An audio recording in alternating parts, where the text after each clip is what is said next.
Bonjour, je suis Monsieur Faux-Alain-Love René, concepteur développeur informatique, développeur logiciel, ancien étudiant de la faculté de droit et de sciences économiques de l'Université d'Orléans. Aujourd'hui, dans le cadre du cours d'économie générale, nous allons étudier la prise en compte de l'espace et de l'externalité. En effet, hier, l'économie ne prenait pas en compte les externalités, c'est-à-dire l'air, la mer, les paysages. Les entreprises et les hommes en ont usé et abusé. Aujourd'hui, on fait marche arrière et bon nombre de choses qui semblaient ne pas avoir de valeur se révèlent en avoir une et qui se paie en espèces sonnantes et trébuchantes. C'est le cas de l'espace urbain notamment. Trouver un espace de stationnement gratuit dans une ville devient chose impossible. Quelques villes comme Londres ou Boulogne ont même déjà mis en place des systèmes de péage urbains. Pour débarquer aux îles éoliennes, les touristes doivent payer un droit d'entrée. Le littoral est théoriquement accessible à tous, mais très souvent, on ne peut y accéder qu'en louant, à prix d'or, une chaise longue. Le calcul de notre PNB relève quelques anomalies. Ainsi, un bouchon ou un accident de route le font augmenter.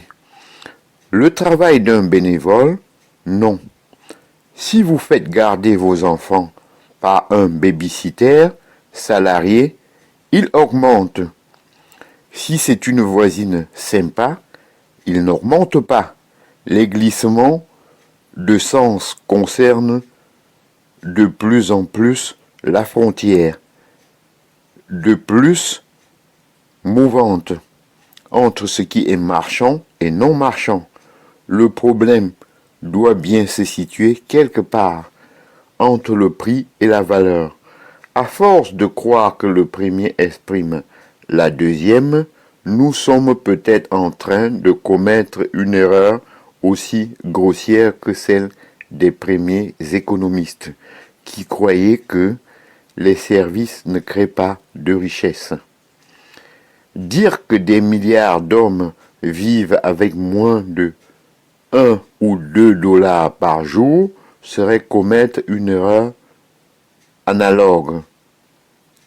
Dans certaines zones de la planète, 1 dollar, on ne sait même pas ce que c'est. Certains vivent encore en l'absence de monnaie ou en dehors, c'est-à-dire complètement ou partiellement, d'un système marchand. Ce ne sont pas forcément ceux-là qui meurent de faim.